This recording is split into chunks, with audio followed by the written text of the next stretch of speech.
Over here, What's happening? definitely what's going on. And it's Wednesday. And Linebackers. yeah, linebackers. On Wednesdays, we come up with some type of either in sports or something about sports, and we stick with that one topic for the duration of the show. Last week it was running backs. A lot of times, if you watched us enough, you knew it was some type of boxing. Today, in honor of one of the greatest linebackers of all time, Dick Butkus, we had to get after the linebackers. Come on now. The news came across right when we finished the show last Thursday, or at least that's when it came across to me. And we've Me been too. looking at it and speaking about it ever since. So Well, why not? it may have happened during the show, but we don't check our phones while we're doing the show. So Yeah, you and know, that's I true.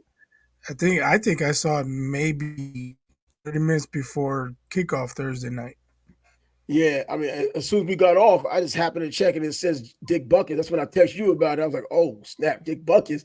And once again, these players, these legendary players, these aren't even guys we watch play ourselves because he was retiring when we were either born or too young to watch football or do well, know what's going on. But you feel it because you've seen him so many other times, even outside of that. Anytime someone referred to anything, it was Dick Buckets when it came down to defense. You Right. know, they have a ward named after him. You just Dick Buckets. You saw the videos, man. You could grow with Mhm. those we, NFL we course videos, all that. You saw him.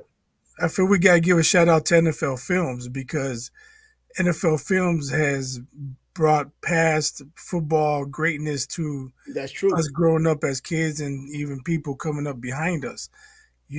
That's how at least that's how I learned about players from the past. Yeah, And John Facenda with his I amazing was about to voice say it. narrating. Um, NFL Films, man, tip my hat to you. They did an awesome job.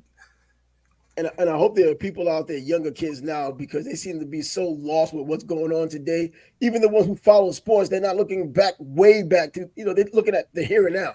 The people that think Floyd Mayweather the greatest because that's who they hear and that's who social media pushed, and they watched him do it. So I can And he understand that. pushed it himself too. And he pushed himself. And we're in that age where even when Muhammad Ali pushed himself on it, that was a new age of things, but it wasn't this social media age where everything is so magnified and it's pushed out there so much. And people just grasp it and hang on to it and take it as gospel because it's in their time. But anyway, Right. with John Facenda, the old Lombardi, a certain magic still lingers in the very name. Come on, man. The guy was phenomenal, man. Everything, The frozen tundra. the full man, everything that we know of the NFL from old school came from NFL films. If you hadn't weren't there Pretty to watch. much. Yeah. So anyway, with this starting off here, we're going to come with our linebackers. Not necessarily the greatest linebackers of all time, but they'll fall into the mix too, I'm sure, because they need some attention too. But Buckets, we're going to mention people we think that Dick Buckets would have been proud of as well. So I think that might be helpful. Yeah, I think Butkus, he was the standard bearer for the guys that came after him, right? Absolutely. He played. They didn't throw the ball so much back then, but he would get interceptions. He played pass fairly well, but if you came across the middle, man, you're putting your life at risk. But he excelled in stopping the run. I mentioned it, I think, on yesterday's show. Um, he tackled a lineman to get to the ball carrier. He He tackled was both the of them. same player. He was in his way. Hey, I'll tackle you too. That man was amazing, amazingly fierce, amazingly tough, and I think somebody he would be proud of, or probably was proud of, watching Jack Lambert. Jack Lambert, I a mean, guy that's certainly on the list. I'm a Jets fan, but I've always been a Jets and Steelers fan since I was a kid. Back when you're a kid, you go with the team that wins the most. And living in New York and getting to those Northeastern games, we saw Pittsburgh, and there happened to be a time, being born in the early '70s, where they were winning and they were dominant. And the Mean Joe Green and names like that, the mhm, whole defense, you just kind of knew those guys. So yeah, I was yeah, a I was a Steelers fan because of the winning, but I was a Jets fan because, well, you're living in New York and they're the Jets. Now, the Jets are first, Steelers second, but still, Jack Lambert. How can you not count Dracula and cleats? Come on, that's what they call and him. I think the play that epitomizes Jack Lambert, that lends him being to Buckus's preference or likability was in the Super Bowl when the Steelers kicker missed a field goal, and the Cowboy player came over talking junk. He grabbed him and threw him down. You ain't talking junk to my kicker. Yeah, You know, um, that's being the leader. And besides being the leader, he made plays. He was a 9-time All Pro. yeah. So he was strong. Of course, he had a great defensive line, the steel curtain. But if running backs were lucky enough to get past the steel curtain, they The weren't too luck lucky ended to when it get got to past him. them. Right, The luck ended when it got to him. And exactly. and I don't know, players today, not even players today, but I think fans today, younger fans. I'm gonna go back to what younger fans think because they think so differently. It's not even just one generation. Now we're 2, 3 generations ahead, and the way they think, they look at someone like Jack Lambert, they wouldn't even give him the time of day because they see these monsters out there today in their eyes. Jack Lambert, 6'4", 208 pounds, and I remember John Facenda, I think, mentioned it, the size of what Al Toon was as a receiver in the 80s for the Jets. But still, it doesn't take away from his tenacity and what he meant to that defense and the way that he played, all the intensity that he played with, and just his nasty streak. No one wanted to get on his bad side. And you still had Jack Ham on that same freaking Yep. team in the linebacking core. But it was Jack Lambert who set the tone. And if you got past, like Brian said, if you were lucky enough to get past that front line, your luck ended with the linebackers. Yeah, and they had safeties that would come up and crack you too, man. It was no accident they won 4 Super Oh, Bowls in the nah, no, '70s. nope, no accident at all. You go on the offensive side of the ball, the same thing. Terry Bradshaw, you know, was he a great quarterback? I think he was a quarterback of a great, great team. You had even Rocky Bly at the fullback spot. We know Franco Harris, who just passed away last year. We had him at the running back spot. The two receivers, we already know what's going on there. Come on, Yeah, Stallworth Stallworth and and Lynn Swan. Swan. I mean, and then Mike Webster at your center. I mean, come on. It was nothing but Hall of Yeah, that's Famers on another both Hall of sides of the Fame. ball. And you get 4 Super Bowls out of that, both back to back. So this was a dominant team, man. And Jack Lambert, defensively, even though Joe Green got his credit, LC Greenwood was there, I think Jack Lambert facing that defense. Probably, I think so. Well, if he'd have thrown a soda, a Coke, and a smile to a kid, he probably would have been straight to the defense. They got saved that one for Mean Joe. But Jack I always Lambert, thought that was a cool commercial. That oh, was a really yeah, cool commercial. I think they did a reunion of that commercial years ago when that young kid and they had him and Joe Green kind of come together. Uh, He's an old guy now, the kid, and Joe Green's right. an older Mean Joe. It was cool I, how I they did saw that together. I saw a, a similar commercial of it recently. I can't remember who it was, but it was the same type of thing. It might have been Kelsey. I don't know. I don't remember. But Throwing yeah, tennis they frisbees they to the they drinks bit that old Coca-Cola commercial. The one thing I never understood about that commercial, they show him drinking the whole bottle. with no burping. Now, if you drink soda, you know you can only drink but so much before it Yeah. starts hurting your throat. I don't believe he drank that whole bottle. Yeah, I've heard stories about that. I've seen stories written about what he had done. They said that it was really soda. It wasn't something else. It was actually soda. And they said that even producers looking at him like, is this guy crazy, man? He's throwing the whole thing down. Seriously, I would have burped it. All would have come out my nose. I'd have been on my Right? knees. Oh, take, cut. Forget about it. But Mean Joe was certainly mean, and that soda went down smooth as if it was water. But Jack Lambert, excellent linebacker. I think the face of that Pittsburgh Steelers steel curtain defense, Like defensive there player of the year, 1976 as well. Another there year there where they have went been Super some tough defenses, some really great defenses throughout the year, Bowl. but people say the '85 Bears, or we're honoring Dick Butkus. I don't think anybody was ever as fierce as Butkus. But if the Steelers defense fought the 1985 Bears defense or the Butkus defense, it would be a wipeout because those Butkus didn't have enough tough guys alongside him Ed like the O'Bradovich Steelers would be did. the only You know, guy. you talk about LC Green and Mel Blunt and those guys. I mean, Oh come no, on, come man. on. And then '85 Bears, I love them to death, but I don't see nobody in that tough category like the Steelers. Mike Singletary Besides probably. Dan Hampton. Dan Hampton, as tough as anybody. Yeah, But Dan Hampton, I heard about stories with him. Mike Singletary, I guess, would get a little a nod for the toughness as well. Yeah, the fridge, maybe as a running back, not as a defensive tackle like they wanted him to be. But yeah, man. So I guess I'll just go out here and throw a running back. Running back. See, we still on back there. Throw a linebacker out there. I'm gonna go back a little bit too in the same era as Dick Butkus, Ray Nitschke. You and I talked a little bit about him off the air yesterday. Not that we watched him play, but this is a guy we spoke about how he scared the hell out of me as a kid. I'm looking him up in the dictionary, the World Book Dictionary. I mean, not dictionary, encyclopedia. I see him. I'm like, oh, bro, you got to stand at the ceiling all night because you don't want to go to sleep. This guy looked fearsome, let alone playing the way that he played. He was a fearsome player as well. yeah, he was.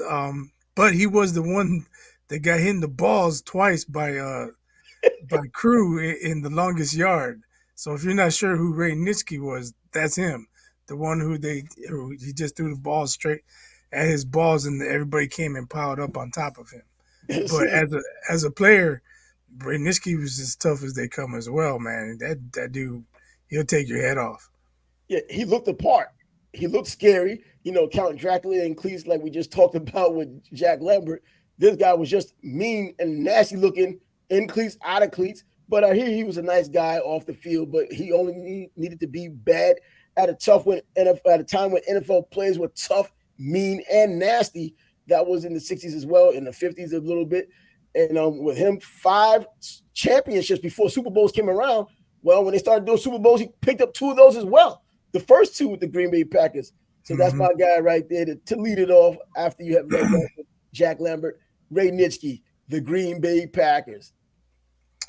So my next guy, I'm going to say, like you mentioned, maybe not top 10 greatest, but somebody who deserves some mention. Robert Brazil, Houston Oilers. He was on Robert the all Brazil, bro. he was on the the 70s all decade team. I believe he was all pro 2 or 3 times, second team 4 or 5 times. They called him Dr. Doom. Those Oilers teams weren't very good. They had Earl Campbell, Later but on, yeah. everybody knew about Dr. Doom. Yeah, he was laying them out, Dr. Doom. But God, I mean, shoot, that kind of blew me away because not too many people are gonna have him on the list. I mean, seriously, but yeah, it does come down to what kind of linebacker you want to put on it, paying I homage mean, to he was good Dick enough to make Butkus. the all decade team, right? So he Oh yeah, he deserves a did, little certainly. shout out. He had to be somebody. They didn't just put him out there because well, we had to have everybody represented. It's like Little League Nah, Baseball. not like the baseball all star team. You know what I mean? So yeah, so that's one that I didn't think of, but yeah, he belongs there.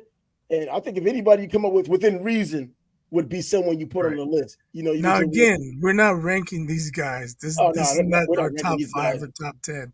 We're just honoring badass linebackers. Yeah, and the people that Dick Butkus would have said, yeah, I like the way he played. That's it. And a tough guy like him saying that about other tough guys, he probably would have said it about a few defensive people as well, defensive ends as well. So it's not just linebackers. Well, for this one, it's linebackers, but he would have liked quite a few of those defensive linemen as well. I got one here, a New York Giant, Harry Carson, in the Hall of Fame as well. You look at his numbers, and numbers don't really shoot out after you. He was a 2-time first team All Pro. Typically, you would think if you just went by the stats, that's not enough to get into the Hall of Fame. But if you watched him and being in New York, obviously New York area especially, you had a East chance Coast to watch him bias. every Sunday. East And Coast bias. he's what? East Coast bias. East Coast bias. You know what? Bias. Yeah, go figure, right? Not Bias. not referencing my No, but nickname. he was legit. He was a tough player, but 2 times All Pro, but 9 times as a Pro Bowler.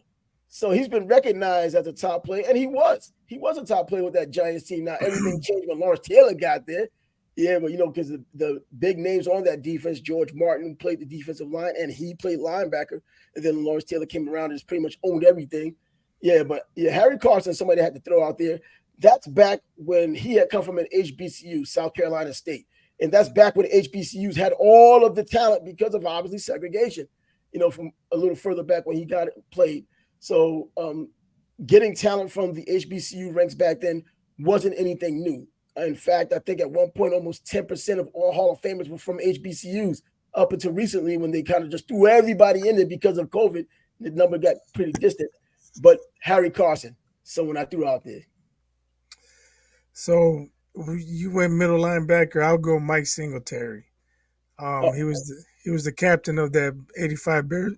Excuse me, 85 Bears defense, nicknamed Samurai Mike. yep. I'm not sure if there's ever been a more intelligent middle linebacker than Mike Singletary. Buddy Ryan's 46 defense was complicated, and he had to learn it, but he had the willingness to learn it. He sat with Buddy Ryan and watched film and went over, what offenses do. He had that dedication, and he was the leader of that defense. He was the one to make sure everybody was in the right spot. He had to see how the offense lined up. It's like, okay, maybe we're not right lined up. You come over here, yo, you move over. I mean, you can see him in Montana. Montana would call an audible, and then Mike Singletary would call an audible.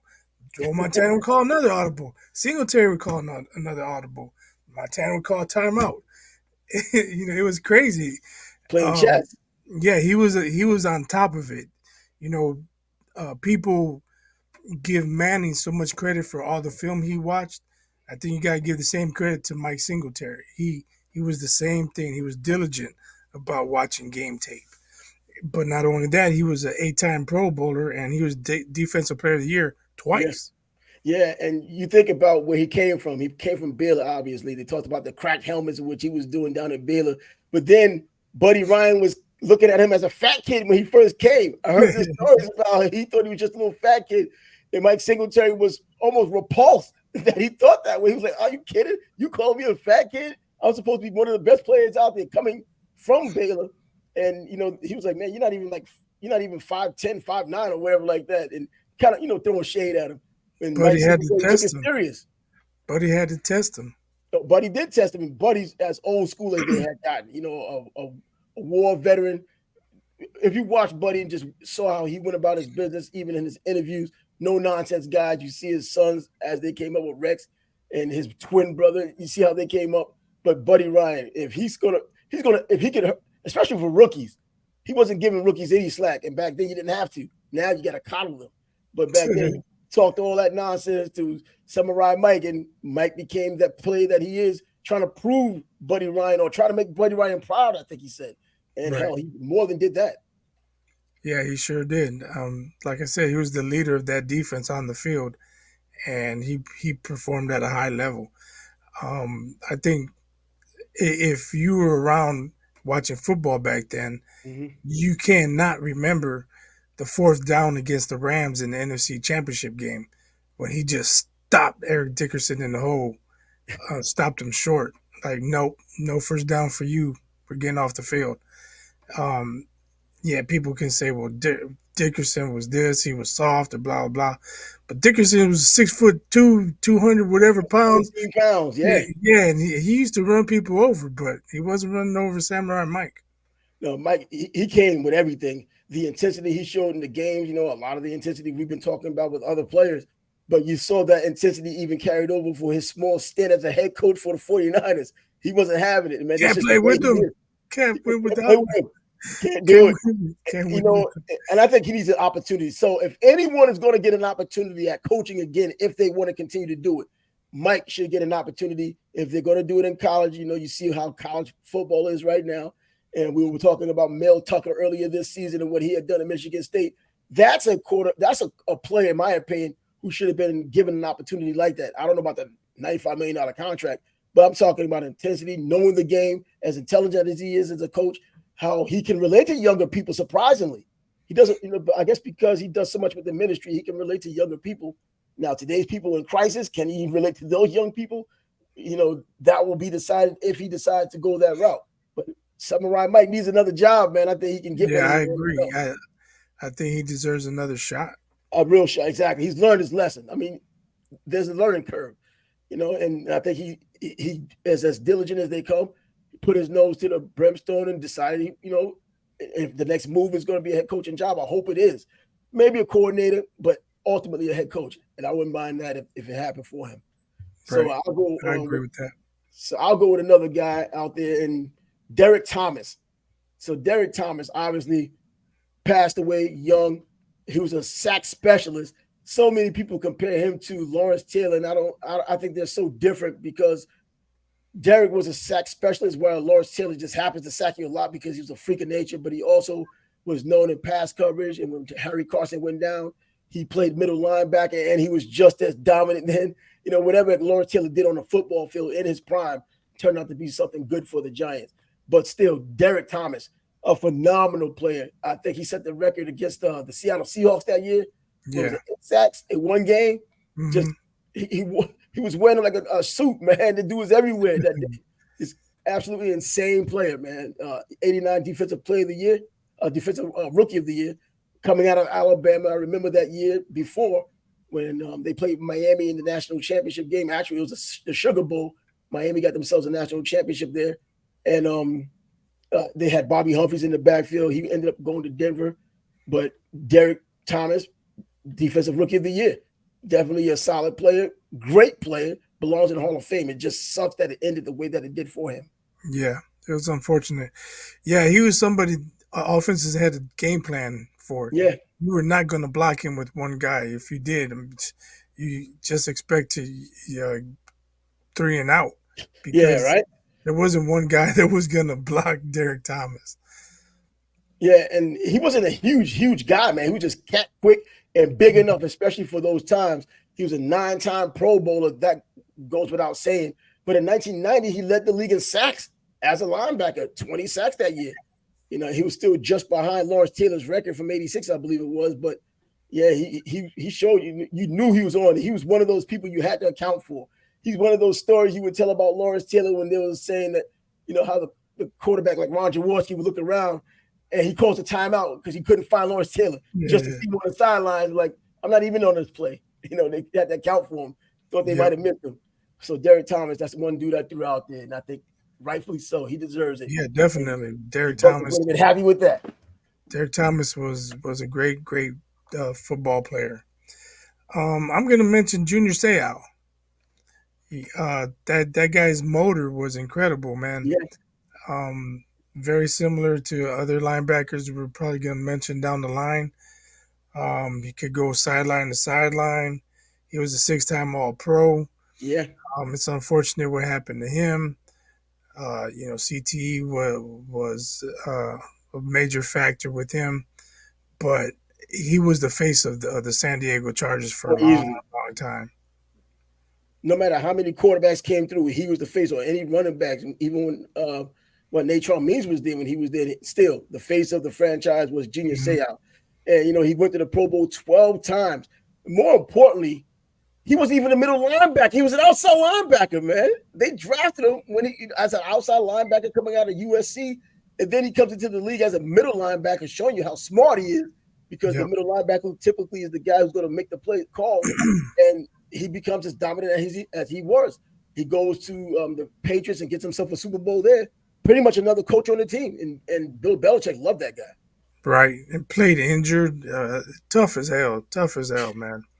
Great Yeah, he linebacker. did quite a bit, and he still played. Sure did at a Yeah, high so level.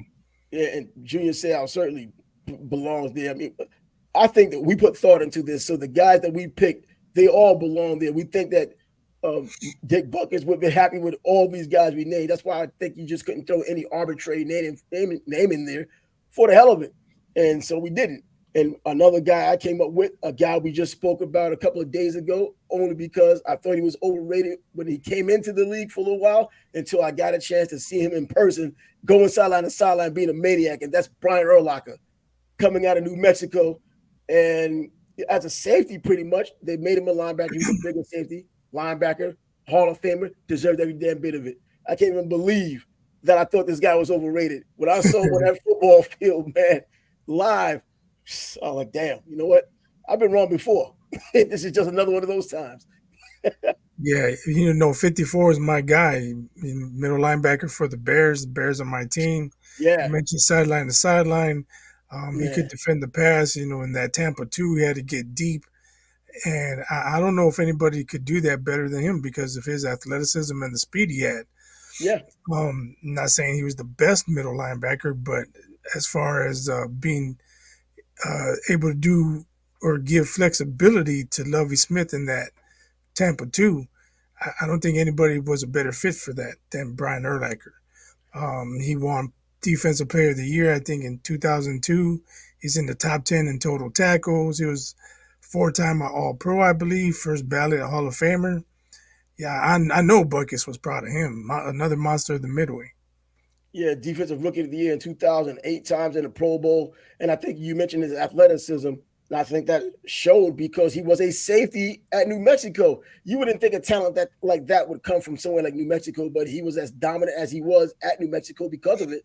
And playing that safety spot and growing into a linebacker, he still had the safety instincts. So to be able to drop back, like you said, I mean, those safety instincts can help. And he also had safety hands, probably not receiver hands, but safety hands. He ran kickoff. He ran quarterback in college as well. So he had athleticism through the wazoo. He just grew into a linebacker and just used that physical freakishness that he had to do the sideline to sideline deals. He was a smart linebacker. He put the beats on people. He really hit. He wasn't just showing up, doing arm tackles or just yanking you down. What they call the horse collars and all. He was bringing the wood. So yeah, Ryan Urlacher, and I still apologize to this day for thinking that he was just an overrated player. Man, I swear. And you talk about an epiphany, man. I was watching like, what the hell? You mentioned his hands. One of my favorite plays of his was a fake field goal against the Redskins. He caught a touchdown pass. Really? Yeah, and Bears went into RFK and beat him that day. But after the game, of course, they're asking him about the fake field goal and the touchdown. He's like, we practiced that all week. I dropped it every time. I don't know why they called it. Like, I just happened to catch it in the game. The lights have to be on. I guess, but he did have decent hands. He had a lot of interceptions in his career. Yeah, so yeah, Brian Urlacher, certainly somebody I had to throw out there. So yeah, he's out there. Another Chicago guy, so of course Butkus is going to be proud. Yeah, man, he's keeping up the legacy. So no surprise there. So what do you got coming up? Let's go Derek Brooks. He was a 9-time All-Pro, Defensive Player of the Year as well. Yep. The leader on that Tampa Bay Super Bowl team. Mm-hmm. Oh man, yeah, phenomenal year that year. Yeah, I had him on fantasy football. He's killing it by himself. Huh? He was killing it by himself in fantasy football that year. Oh yeah, defense, interceptions, fumble recoveries, everything. Takeaways, takeaways. The name of the game on defense, right? Three and outs, and takeaways. And that Tampa defense did it that year. And Derek Brooks was the leader. Like I said, he was Defensive Player of the Year, 9-time All-Pro. What else can you say about him? That shows he was putting in work. Oh, he put in work, and then off the field, I mean, the things he's done off the field, I don't think gets a lot of credit. It's between he and Warwick Dunn. Those guys are like the humanitarians of the year for the NFL, period, of the humanitarians of the decade or 2 decades in a row. Those guys do so much off the field. But Derek Brooks, I remember seeing him years ago because I knew about him in high school when he played out in Pensacola, I think Washington High School. He was the Gatorade Player of the Year. And in fact, the year that he was Gatorade Player of the Year, the running back, Marquette Smith, was also offensive Gatorade Player of the Year. They both signed with Florida State. And anyway, when he came out of Florida State, I thought he was a bit too small. But, well, Ray Lewis was too small. He's 18 pounds coming out of Miami. Derek Brooks comes out pretty much, Hardy Nickerson, I think, was still there when he got there. But Derek Brooks made a name for himself, got bigger, as guaranteed a tackle as you could possibly be. He rarely missed tackles. A smart guy, as an academic All-American as well in college. So he was able to just play the game. I'm sure he's still smart with his money today, just as much as he's doing things off the field. But as a player, man, he was just so freaking dominant. And in a bigger market, he would have got a lot more attention. But still down in Tampa, you couldn't ignore what he was doing. And they got a championship with him still being the face of that defense, even though you hear names like Warren Sapp. Warren Sapp, the one that did all the talking, or Lynch. John Lynch didn't do any talking, but, the way he hit from the safety spot, linebackers get more opportunities. I think I'm not going to say he wasn't a hard hitter, but I think John Lynch is overrated. Sometimes people rank him in the top 5. No, I would not rank him top 5 of biggest hitters that I've ever seen. But when he had his opportunities, man, I'm not sure he's top 10. Huh? When John Lynch had his opportunities, he could sure lay the wood, though. Now, I've seen him lay the wood a few times now, as far as all the time getting the big hits like Ryan Lott. Not that way. But in his own right, man, he did lay the wood when he had an opportunity, but he did miss some tackles because Barry Man, Sanders was one of okay. those guys. All I know is that you never heard anybody say, "I'll lynch you." Because when I was growing up, people would say, "Man, I'll plank you." That meant, because Doug Plank would knock the shit out of you, and Yeah. that's what people would say. Man, I'll plank you. You keep messing with me, I'm gonna plank you. Like that became the saying in my neighborhood, in my community, because we watched Doug Plank lay people out, and you're probably listening and watching, saying, "Who's Doug Plank?" YouTube him. That's all I'm gonna say. YouTube Doug Plank, and And there's a Jonathan reason. Tender, maybe There's a Baby Allen. reason the 85 Bears named their defense 46. It was Doug Plank's number. They thought it was just something out of Buddy's imagination. Yeah, I don't know. Buddy Ryan just came up with a number 46, but I didn't know that the 46 defense was named after him. I did not know that. Yeah, I that was was his wondering. number. I'm looking out there in the field like 46. Just 46. How did this make sense? But hey, Yeah, it was because they moved the safeties up, right? And I guess he was the one that moved up because he could play the run strong. yeah. So hey, 46, move up there. 46, move up there. So it kind of just caught it. That's the 46 defense. Oh wow. So you know what? I can't even see. I don't know. You automatically hit 3-4, and you see three off defensive linemen, 4 linebackers, 4-3. You know that 5-2 in college a lot of times, even in high school, and you can kind of count it out. The 46. I never even tried to learn the concepts because, as you said, it is a difficult thing They would anyway. have 7 guys on the line of scrimmage Exactly, sometimes. because even in the freaking video games, it was like that. Some still trying to figure out 4-6. How is this working out, man? One safety out there like it's a freaking kickoff coverage. I don't know. But yeah, man, I can dig that right there though. And so, I don't know, Derek. Who just come up with? Who did you I, mention? I said Derek Brooks. It's Yeah, your Derek turn. Brooks. Yeah, Derek Brooks definitely up there because we just kind of, I guess, I kind of went off a little tangent. Yeah, with Derek Brooks, easily someone who belongs up there. So that gives me a chance to name someone else, and we already know who that may be since we're coming, getting closer to the end. Hey, Ray Lewis, the closest guy I think to what Dick Butkus had done. Some people are going to put him ahead of Dick Butkus, and only because there were more opportunities to do things because offenses had evolved from Butkus until Ray Lewis. There's more running and passing, a lot more passing now. So Ray had a chance to drop back, get interceptions.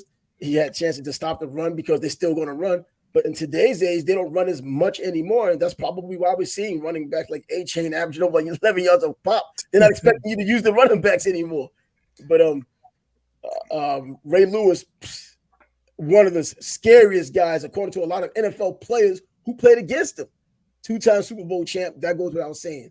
7-time first team All-Pro, that goes without saying. No, 10 2-time, All Pros. He was 10-time All Pro. 10-time All-Pro. See, Yeah. man, let me see, 10-time All-Pro, yeah. And then 2-time Defensive Player of the Year. So, I mean, he was just I that think dominant.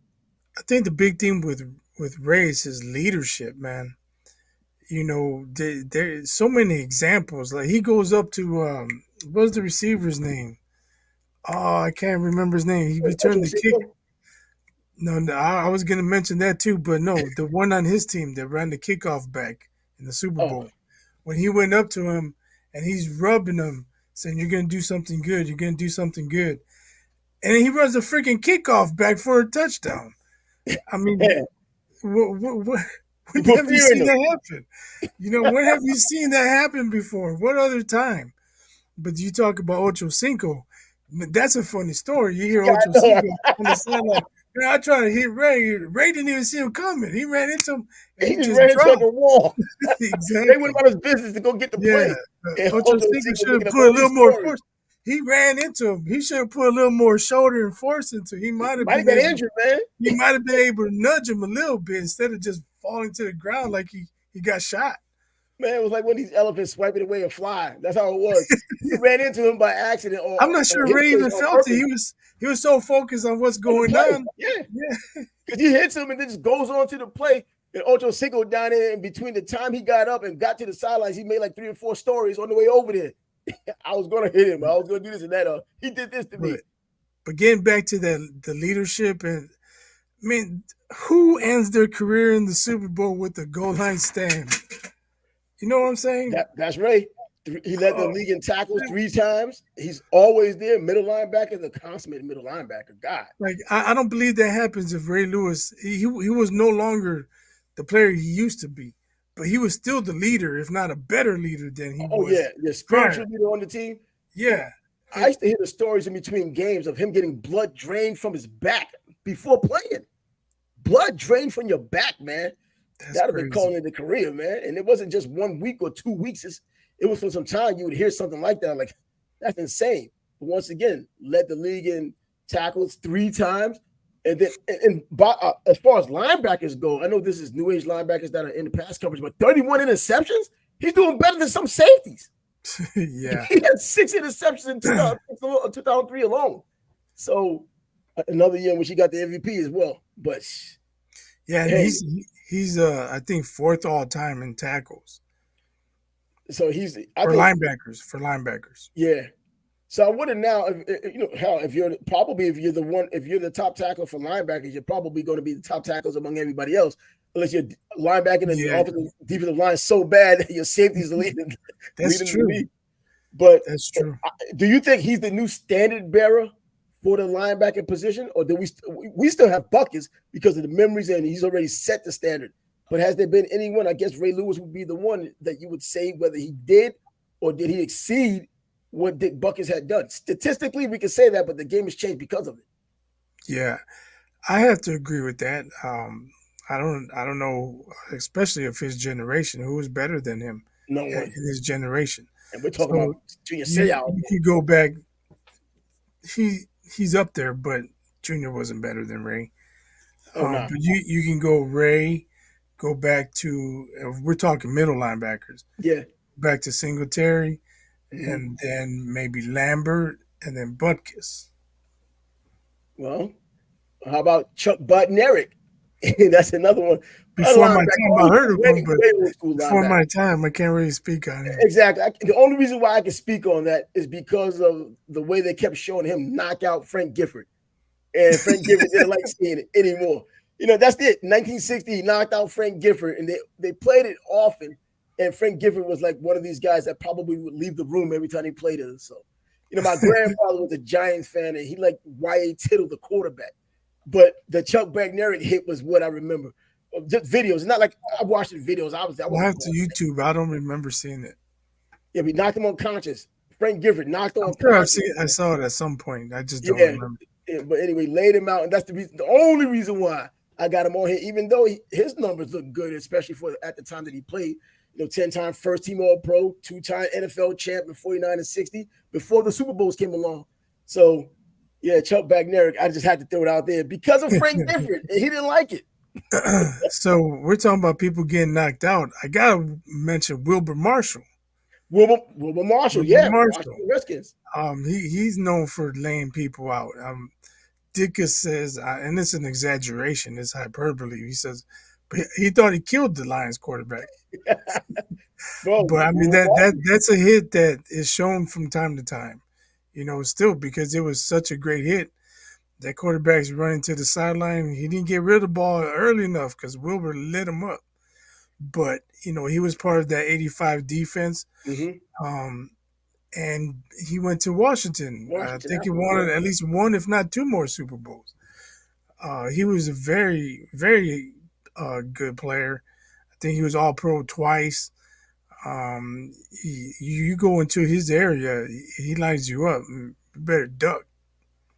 Yeah, I tell you, I think he had a son that played football as well for West Virginia, I believe. I can't remember his first name, but I think that was his son that played for West Virginia, and I think it was the same year that the Gator Bowl was here in Jacksonville, and Leon Washington had over 190 yards rushing in that Gator Bowl, but his son was showing up. If that is his, I think it was his son, but anyways, Wilbur Marshall, yeah, it goes without saying. He played with the Chicago Bears, got himself a ring, went to the Washington Redskins with Joe Gibbs, got himself a couple more rings. Hey, enough said with that.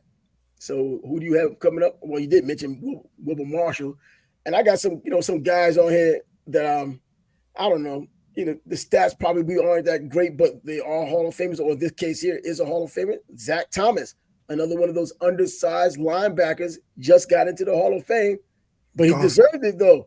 5'10", man, yeah, he was all over the field a also. He tackling used to make machine. a yeah, exactly. He used to make a ton of tackles. I think he's top 15 in all time tackles for linebackers. Yeah, and that little dude, that short guy. I got that from Bill Parcells. When he was talking about Joe Morris, he's not little, he's short. And he's not a little guy, he's short. And in this case, Zach Thomas, the same thing, short. Yeah. I remember him at Texas Tech when he was there, and then when he came to the Dolphins, the jury was out, of course. Dat Wynn was another small guy who came from the Texas area, Texas A&M, came out and played, in the NFL for a little while, a Vietnamese guy, but same stature. A whole lot of tackles, man, these little guys, because they have so much to prove, and they go out there and do it against the bigger guys. Him and Jason Taylor became brother-in-law for a little while because his sister married Jason Taylor, and they ultimately had gotten divorced. But Zach Thomas is in the Hall of Fame. I just like those undersized guys. And there's another undersized guy out there that you might want to talk about. I don't know if you have him on your list, but he's on mine. I'm trying to think of who you're thinking of. Yeah. I'm not sure, but I'll go Von Miller. You know what? I have Von Miller on my list, but I was thinking Sam Mills, another one of those small guys. Yeah, those Saints guys. Yeah, those Saints, Brand, those two, if they had an offense, just a little bit of offense to help with that. And Ruben Mays running the ball. At one point, Ironhead Haywood running the ball. Dalton Hilliard running They the had ball. Swilling. They had a good linebacking core, man. Yeah, linebacking core was insane, man. They just couldn't get no doggone Super Bowl. But Von Miller, another one, still playing now. Yeah, And when he's healthy, he's still out there doing things. 7 All Pros was running, wreaking havoc in the Super Bowl. Basically, nightmares for Cam Newton. Oh man, made him run for the ball. He didn't want the ball anymore. Yeah, he was like Freddy Krueger to Cam Newton. Don't look in the window. Don't look in the mirror and say Von Miller 3 times. Like That's Candyman. Candyman. Yeah, that's what Cam Newton was that day. He didn't want to have any parts of that. He's like, you know what? I thought this was a game of fun. Game of pain, man. But Von Miller, yeah, even now he's injured right now. I think he came off the IR just this past week, but I think they didn't play him. I don't believe they played him. I watched the game. I don't think he played, but still, I don't know about being dominant right now. But up until now, definitely our first Battle Hall of Famer waiting to happen. He should be. Yep. So Von Miller, and so let me see who else would be on a list that I would have here.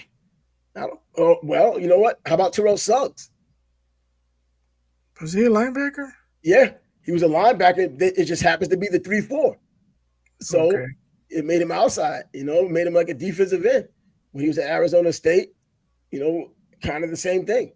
He was just athletic as hell. He got bigger. I think he outgrew it. He looked like a defensive end. So he got big as hell. He was a slender guy when he first came. But, he was another one. Good, man. Quarterbacks, part of that alleged best defense of all time statistically. That Baltimore defense in 2000, bro. I've seen that Bears defense and I've seen that Baltimore defense. You're probably splitting hairs, but that Baltimore defense, they had freaking Dilfer. I think, McMahon was better than Dilfer. They got but they just shut down the Giants. And the Giants were a solid team that year. Obviously solid enough to get to the Super Bowl. Yeah, they were all right. Yeah. I think somebody we can't go without mentioning is Ted Hendricks. Ted Hendricks. Yeah. He got a couple Super Bowls with the Raiders. I think he's the all-time field goal block leader. Really? Or at least he was at one point. I didn't know that because they don't keep. They keep records of that. They don't celebrate. They did because I heard it. I heard it during the broadcast after he blocked one. So he may be up there like that. Ted Hendricks. I'm not gonna say who would have thunk, but yeah, I guess you put him up there. He's one of those names. If he's a Hall of Fame, first of all, that's for the old heads. That's for the old heads. And you mentioned Von Miller, but you didn't mention Ted Hendricks. We mentioned him. Don't worry, we mentioned Bud Eric, didn't we? Yeah, that's true. Another one. I think this is my final one. Darryl Talley. Darryl Talley, who used to play for the Buffalo Bills, but they went to the Super Bowl 4 times. He had himself a nice. He didn't go to a lot of. He's not going to be a Hall of Famer. I thought Cornelius Bennett was better than him. Cornelius Bennett was the guy on that team, but Darryl Talley was the unsung hero. He was the unsung hero on that team. And I remember it was at a point where he was getting his tackles and he was getting sacks and he was dominant for a while. For that, the 2 times he did go to the Pro Bowl, and he was comparing himself to Bruce Smith when Bruce Smith was at his heyday. So, man, what do you mean? Well, they should give me attention. Bruce Smith, forget about, I'm the guy. But Darryl Talley for a little while, Virginia Tech guy in the College Football Hall of Fame. I don't think he makes the NFL Hall of Fame, but I threw him out there because even though Cornelius Bennett was the guy, Bruce Smith was the guy, and the names you remember for that defense that went to the Super Bowl 4 straight times, which is infamous in its own right and not winning, Darryl Talley was the guy on that team. And in fact, one of the magazines back then had him as the #1 linebacker in the country in the NFL that year, and with Lawrence Taylor still playing. I'm not gonna throw shade. I just don't remember him as being the man on that defense. That's all I'll say. Okay, well, I remember Bruce Smith. Everybody remembers because of the sacks, the edge guy. But I think the dirty work and then the plays you make at the right moment player, that was Darryl Talley. Cornelius Bennett got after the quarterback a lot like Derek Thomas. But I think Darryl Talley was the Carl Banks before Darryl Talley. Carl, you know what? I like Carl Banks. I really like Carl Banks when he played with the Giants. And I remember him and Pepper Johnson and Pepper Gary Reason. Pepper Johnson, bro. He was doing that dance at midfield. I remember, you know what? He and Keith Byers were roommates at Ohio State. And I remember when the Eagles played the Giants one time and Keith Byers blasted him. I mean, just blasting his old roommate just across the field, it seems like. You know, they made a big deal about it, man. But that was a cool deal, man. But they all ended up playing for Parcells and becoming one of Parcells' guys. You know, I do actually have some more linebackers I wanted to get into because I kind of like forgot. One of those guys actually in the same era, Carl Mecklenburg, if you can remember, from the Denver Broncos. Another one. He and Rulon Jones were playing when Denver was going to the Super Bowl and not winning, when they didn't have enough for even the Three Amigos to pull it off with John Elway. He didn't get a Super Bowl until Terrell Davis. But Carl Mecklenburg was somebody, 6-time Pro Bowler, 4-time first team All-Pro. Probably not going to the Hall of Fame, but you know what? Looking back a little bit at what I said about Harry Carson, just 2-time All-Pro. How about this? It's pretty similar. And maybe one day he'll get in. I don't know. But Carl Mecklenburg did a lot. Well, I'll say London Fletcher. London Fletcher, bro. If for no other reason, he's the all-time leader in tackles for linebackers. He's #1. Man, you know what? I don't think he was a hell of a player, man. He was most all people over wouldn't even think of him when you think about that. I doubt they even think about London Fletcher, the leading tackle of linebackers in NFL history. I didn't know it either, but it's nice to know. But London Fletcher, you heard his name all the damn time. You probably should at least come to the conclusion of he might have a whole bunch of tackles. Yeah. So that's what it is. And then, come on, man. Lawrence Taylor. Well, you mentioned talking about someone else already. Yeah. But I'm saying. Go ahead. We'll talk about Lawrence. Oh, no, this is just Lawrence Taylor. I'm just threw his name out there.